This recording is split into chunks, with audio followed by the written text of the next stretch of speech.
Hello दोस्तों, क्या आप लोगों को पता है कि अगर हम डीप सी के बारे में पता करते हैं तो कितना ज़्यादा गहरा डीप सी, हमें ये चीज़ का नहीं पता होता। और कई लोगों को लगता है कि डीप सी आखिर है ही क्या। हम लोग तो सब कुछ जान चुके हैं, ऐसा कुछ भी नहीं है। अगर हम बात करते हैं डीप सी के बारे में तो अभी भी बहुत सारे ऐसे राज हैं जो कि हम नहीं जान पाए, क्योंकि डीप सी बहुत ज़्यादा गहरा होता है, जैसे कि उसके नाम से पता चलता है। तो आज की वीडियो में हम लोग वही बात करेंगे कि आखिर क्या क्या चीज़ें हो सकती है डीप सी के अंदर और क्या क्या आप देख सकते हो अगर आप जानना चाहते हो तो। पहले हम लोग ये जान लेते हैं हम कितनी गहराई तक गए हैं। हम गए हैं 332 मीटर्स, मतलब 332 मीटर्स, जिसके अंदर हमारे तो ऊपर 200 गाड़ियों जितना वजन आ जाता है। इतने गहरे पानी में जो पानी का प्रेशर होता है वो इतना ज़्यादा महसूस होता है हमारी बॉडी को। अब हम लोग बात कर लेते हैं आखिर हमारी बॉडी को इतना सब कुछ प्रेशर फील होता है तो हम क्या इसके गहराई में जा सकते हैं। देखो, स्कूबा डाइविंग के थ्रू इतनी गहराई तक ही जाना भी पॉसिबल है, लेकिन अगर हम दूसरी टेक्नोलॉजी की बात करते हैं तो आप उनके सहारे जा सकते हो। अगर आप खुद भी पता करना चाहते हो आखिर डीप सी के अंडर में है क्या, तो आप जाके पता भी कर सकते हो, लेकिन आपको उसके लिए खर्चने पड़ेंगे 5.5 करोड़ रुपए।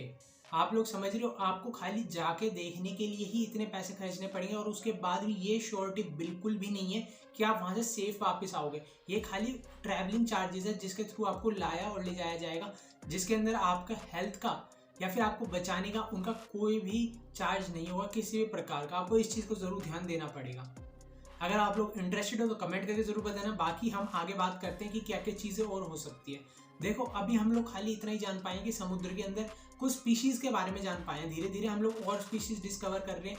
कई समुद्र के अंदर ऐसे अभी भी जीव मिले हैं जिन्हें कि हमारे साइंटिस्ट तक समझना चाह रहे हैं कि आखिर ये है क्या चीज़, किस तरीके से ये काम करते हैं या फिर समुद्र में क्या तरीके से रहते हैं। ये डीप सी जो है वो कुछ जानवरों के लिए इतना ज़्यादा अच्छा है। अगर हम बात करते हैं कुछ ऐसी भी स्पीशीज़ होंगी जो कि समुद्र की इतनी गहराई में रहने के लिए तैयार हो चुकी है, अपने आप को ढाल चुकी है। वो खाली दिन के टाइम अंधेरे में समुद्र के नीचे रहती है, लेकिन जैसी रात होती है क्या पता वो ऊपर आके शिकार करती हो, खाना खाती हो, अपने फिशेस को खाती हो। तो ये चीज़ का भी अभी हमें बिल्कुल भी नहीं पता कि किस तरीके से वो समुद्र के बाहर भी रह सकती हैं, किस तरीके से रहती हैं अगर रहती हैं तो।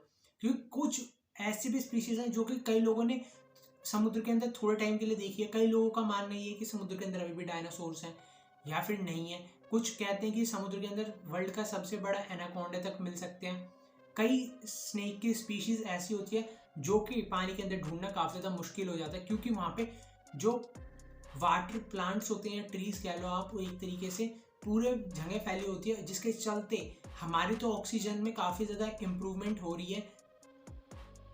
पानी के अंदर काफ़ी ज़्यादा पेड़ और पौधे हैं जिनके चलते वहाँ पे हमारे लिए भी ऑक्सीजन की काफ़ी बड़ी सोर्स है वो, लेकिन वो दूसरी जो स्पीशीज़ हैं उनके छुपने के लिए काफ़ी बड़ी भूमिका निभाते हैं। तो हमें इस चीज़ को भी समझना पड़ेगा कि खाली हमारे फ़ायदे के लिए नहीं, वहाँ पे कई ऐसी स्पीशीज़ भी छुप के रहती है जो कि अभी हमारे सामने ना आना चाहती।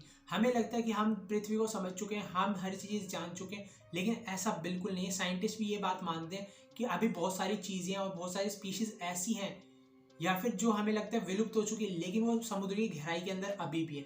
जैसे कि बहुत पुरानी एक शार्क है जो कि सबसे बड़ी शार्क है, जो कि काफ़ी ज़्यादा खूंखार है। लोग कहते हैं कि वो समुद्र की गहराई में अभी भी देखने को मिल सकती है।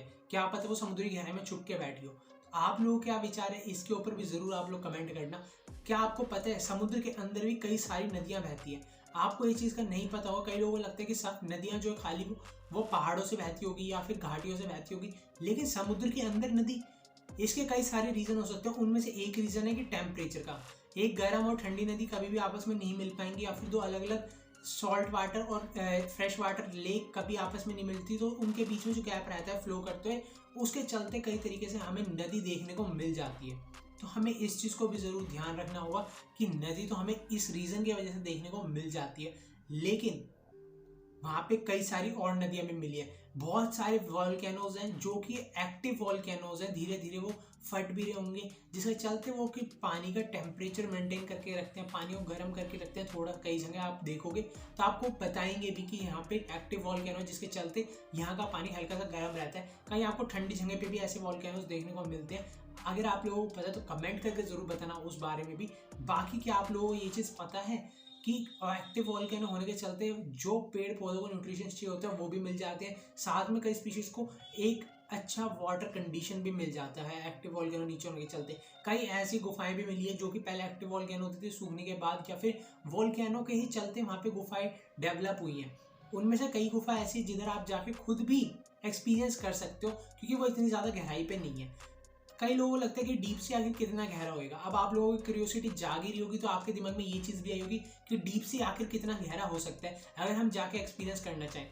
तो अगर आप बिल्कुल डीप सी में जाना चाहते हो, बिल्कुल गहराई में जाना चाहते हो, तो मैं आप लोगों को एक चीज़ बता देता हूँ। अगर आप बिल्कुल डीप में जाओगे तो आप लोग ये समझ लो कि माउंट एवरेस्ट को अगर आप चोटी के साथ ज़मीन से उठाकर बिल्कुल यूं क्यों पानी के अंदर डिप कर दोगे ना, उसके बाद भी आपको 3 किलोमीटर और ऊपर आना पड़ेगा। मतलब 3 किलोमीटर ज़्यादा गहरा डूब जाएगा अपना माउंट एवरेस्ट, उसके बाद भी आपको ऊपर आने के लिए 3 किलोमीटर के लिए तैरना पड़ेगा, जो कि काफ़ी ज़्यादा होता है। तो आपको इससे अंदाज़ा हो चुका होगा कि हमारा डीप सी आखिर कितना ज़्यादा गहरा है।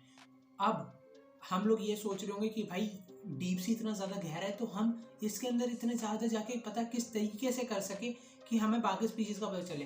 तो उसके लिए साइंटिस्ट काम कर रहे हैं, धीरे धीरे वो कोशिश कर रहे हैं क्योंकि कुछ ऐसी स्पीशीज़ देखने को मिली है जो कि पानी के अंदर काफ़ी गहराई में रहती है, जिनका अब इतनी ज़्यादा गहराई के अंदर लाइट तो होती नहीं, तो जो उनके सिर के ऊपर एक हल्का सा बल्ब टाइप का स्ट्रक्चर रहता है जिसके चलते वो चमकता है। तो कोई भी फिश उसकी तरफ फूड समझ के या फिर छोटी फिश समझ के अटैक करने आती है, तो जो जिसके सिर पे बल्ब टाइप का होता है वो दूसरी फिश को अटैक करके इजीली खा सकती है।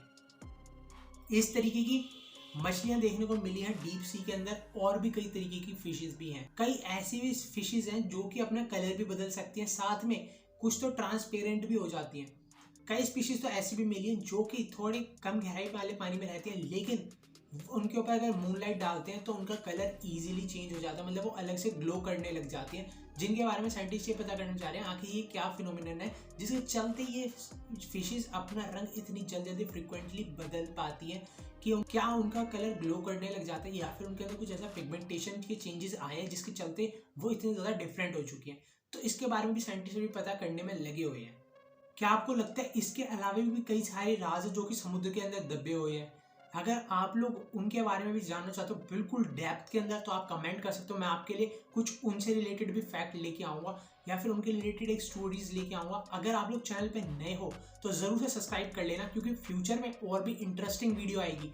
अगर आप सब्सक्राइब नहीं करोगे तो शायद आप मिस कर सकते हो, जिसके चलते अगर आप सब्सक्राइब करके रखोगे तो आपको सबसे पहले नोटिफिकेशन मिलेगी, जिसके चलते आप वीडियो ज़रूर देख सकते हो। तो मिलते हैं नेक्स्ट वीडियो के अंदर बहुत ही जल्द। Thanks for watching this video. जय हिंद दोस्तों।